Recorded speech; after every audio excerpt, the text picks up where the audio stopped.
সাল 2010। এক বিয়ে বাড়িতে ইতালি ফেরত এক সুন্দরী মেয়ে এসেছে। দেখলে বোঝার উপায় নেই সেই ইতালি ফেরত।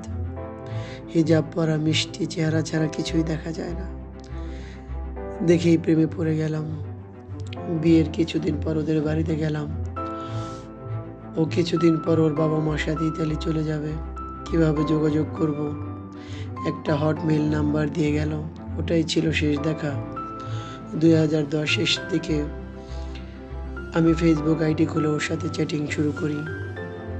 ওকে দেখতে খুব ইচ্ছে করে। নোকিয়া N73 মোবাইল দিয়ে চ্যাট শুরু করি। কিছুদিন পর একটা ল্যাপটপ কিনে ওর সাথে ভিডিও কলে চ্যাট করি। চলে ভালোবাসা, চলে মান অভিমান।